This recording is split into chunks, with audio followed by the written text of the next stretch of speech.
Two people came into the emergency department one day. The first one is 33-year-old Muriel, who came in with abdominal pain, a severe headache, and hyperventilation. One of Muriel's friends said that she caught her drinking antifreeze. The other one is 35-year-old Eustace, who came in with confusion and hypoventilation. Eustace also has duodenal ulcers, for which he has been taking antacids. Among other tests, an ABG was done for both individuals. The results showed that Muriel had a low pH, along with low levels of bicarbonate and low levels of PCO2, while Eustace had a high pH, along with high levels of bicarbonate and high levels of PCO2.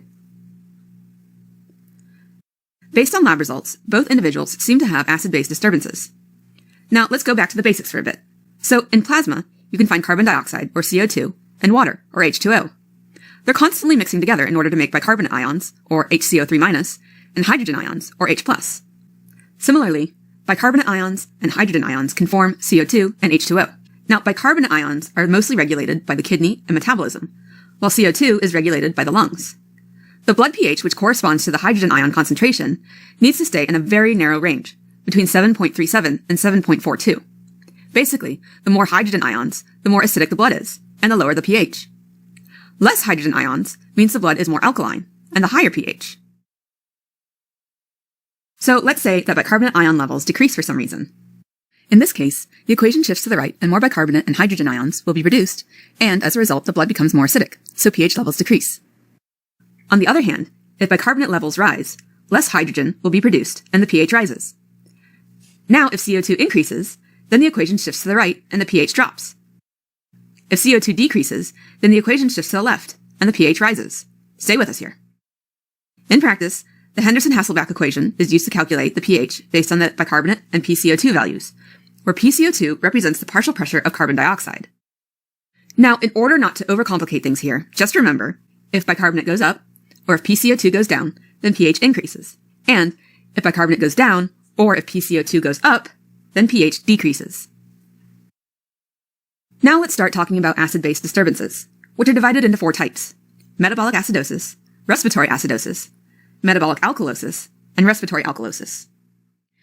In order to determine which is which, the 4 high-yield parameters are pH, PCO2, bicarbonate levels, and compensatory response. Okay, so metabolic acidosis can happen either from the buildup of acid in our blood, which could be due to increased production, or ingestion.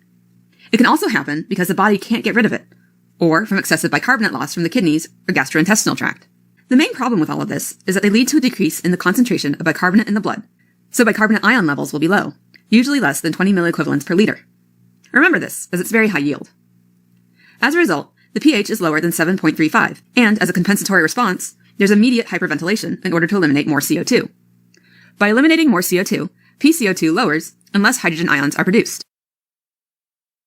Now, with metabolic acidosis, in order to determine the cause, we may need to check the anion gap, which equals sodium minus chloride plus bicarbonate. Normally, it ranges between 3 and 11 milliequivalents per liter. The reason that it's not 0 is that there are some unmeasured anions, like organic acids, and negatively charged plasma proteins, like albumin. Now, based on the anion gap, there are causes of high anion gap metabolic acidosis, which happens when the anion gap is above 12 milliequivalents per liter, and normal anion gap metabolic acidosis, which happens when the anion gap is between 8 and 12 milliequivalents per liter. Let's begin with high anion gap metabolic acidosis. In this case, bicarbonate ions decrease when they bind to excess hydrogen ions, which results in the formation of carbonic acid, which subsequently breaks down into CO2 and H2O. These hydrogen ions can come from an increased organic acid production in our body. One such example is lactic acidosis, which is where decreased oxygen delivery to the tissues leads to increased anaerobic metabolism and the buildup of lactic acid. Another high-yield example is diabetic ketoacidosis, which can occur in uncontrolled diabetes mellitus, where the lack of insulin forces cells to use fats as primary energy fuel instead of glucose. Fats are then converted into keto acids, such as acetoacetic acid and beta-hydroxybutyric acid. Another way acids can build up in our blood is due to an inability of the kidneys to excrete them. This can happen in cases of chronic renal failure in the uremic phase. In other cases, hydrogen ions don't come from inside our bodies at all, but instead they're accidentally ingested. These include oxalic acid, which can build up after an accidental ingestion of ethylene glycol, which is used in antifreeze, and formic acid, which is a metabolite of methanol, a highly toxic alcohol. Salicylates overdose can also lead to high gap metabolic acidosis in the later phases, due to the buildup of hydrogen ions in the blood. Finally, there are certain substances that can lead to metabolic acidosis by promoting anaerobic metabolism and, in turn, lactic acid production. These are propylene glycol, iron overdose, and isoniazid overdose, which you have to know for your exams. To sum up, you can remember the causes for metabolic acidosis using the mnemonic MUD piles, where M is for methanol, U is for uremia, D is for diabetic ketoacidosis, P is for propylene glycol, I is for iron tablets and isoniazid, L is for lactic acidosis, E is for ethylene glycol, and finally, S is for salicylates. In contrast, in normal gap metabolic acidosis, the decrease in bicarbonate ions is offset by the buildup of chloride ions, which are part of the anion gap equation, so the anion gap remains normal. The most common cause is severe diarrhea, where bicarbonate-rich intestinal and pancreatic secretions rush through the gastrointestinal tract before they can be reabsorbed. Another cause is type 2 renal tubular acidosis, where acidosis develops because the proximal convoluted tubule is unable to resorb bicarbonate, so it's lost in the urine. Other types of renal tubular acidosis also result in normal anion gap metabolic acidosis, but the underlying mechanism is an inability to excrete protons in the urine. The excessive loss of bicarbonate ions results in a lower pH. Another cause is Addison disease, where the adrenal glands don't produce enough steroid hormones, including aldosterone. Normally, aldosterone tells the kidneys to reabsorb more sodium in the distal tubule, and this is linked to hydrogen ion secretion, meaning as sodium is reabsorbed, hydrogen is secreted. Since there's not enough aldosterone, less sodium is reabsorbed, and more hydrogen will remain in the blood, leading to metabolic acidosis. Similarly, spironolactone can lead to metabolic acidosis by blocking aldosterone receptors. Another cause is the use of acetazolamide, which lowers bicarbonate reabsorption in the proximal tubule, leading to bicarbonate wasting and metabolic acidosis. Now, in some cases, saline infusion can lead to metabolic acidosis, and that's because the standard 0.9 saline solution has a pH around 5.5. Finally, total parenteral nutrition can lead to metabolic acidosis because it leads to the accumulation of hydrogen ions. And finally, in cases of chronic metabolic acidosis, the kidneys will try to compensate for the low bicarbonate levels with renal ammoniogenesis. This is when the renal tubular epithelial cells convert glutamine to glutamate to create ammonia and bicarbonate as byproducts. The bicarbonate can then be reabsorbed into the blood, while the ammonia is lost through urine. To sum up, causes of normal gap acidosis can be remembered using the mnemonic HARD-AS, where H stands for hyperalimentation, A for Addison disease, R for renal tubular acidosis, D for diarrhea, A for acetazolamide, S for spironolactone, and the other S is for saline infusion. Now, hang in there for one last fun fact about metabolic acidosis. You can actually calculate if the respiratory compensation is adequate in metabolic acidosis by using Winter's formula. So, for example, let's say that our bicarbonate is 15. Then, the calculated arterial PCO2 is 1.5 times 15 plus 8 plus or minus 2. So 1.5 times 15 is 22.5, and 22.5 plus 8 is 30.5. So it's 30.5 plus or minus 2, so the range is 28.5 to 32.5. So if the measured PCO2 is between 28.5 and 32.5, then there's an appropriate respiratory compensation for the metabolic acidosis. If the measured PCO2 comes back greater than calculated, then there's a metabolic acidosis and an associated respiratory acidosis. If the measured PCO2 is lower than calculated, then there's a metabolic acidosis and an associated respiratory alkalosis. And remember this for your tests. Let's now move on to respiratory acidosis, where the normal mechanism of ventilation is disturbed and is inadequate to balance the pH. The high-yield concept here is that this is a result of hypoventilation, which leads to the accumulation of CO2. So the main problem here is the rise in PCO2, usually above 44 millimeters of mercury. As a result, more hydrogen ions are produced and pH levels decrease. In order to compensate for the acidosis, bicarbonate levels increase and the kidneys will eventually increase the absorption of bicarbonate ions. Now, unlike the respiratory response for metabolic acidosis, which happens immediately, the kidneys take time to increase bicarbonate levels. This can take around 24 hours of persistent respiratory acidosis before the delayed compensation takes effect. This is why in acute respiratory acidosis, the pH is very low, while the bicarbonate ions are only slightly elevated or normal. In chronic respiratory acidosis, the kidneys can often compensate enough to bring the pH closer to the normal range, and there will be very elevated bicarbonate ions, typically over 30. Now, to remember the causes of respiratory acidosis, we must think about causes of hypoventilation. One reason is airway obstruction, which might happen if a child aspirates an object like a peanut and it lodges in the right mainstem bronchus, preventing that lung from ventilating. Sometimes the diaphragm or chest wall muscles don't work properly, which can happen after severe trauma or due to obesity when the chest wall is too heavy for the muscles to lift.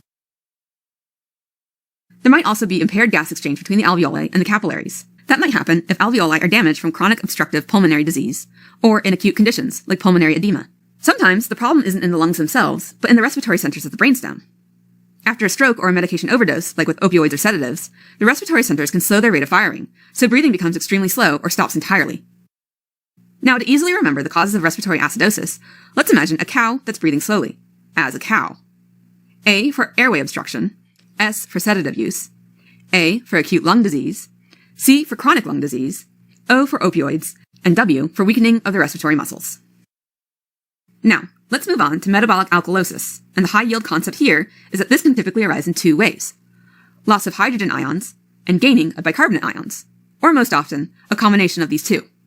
Whatever the cause, there's an increase in bicarbonate levels, usually above 28 milliequivalents per liter, which will cause the pH to rise. As a compensatory response, there will be immediate hypoventilation, which will retain more CO2 and in turn increase levels of PCO2. Now, loss of hydrogen ions can occur either from the gastrointestinal tract or from the kidneys.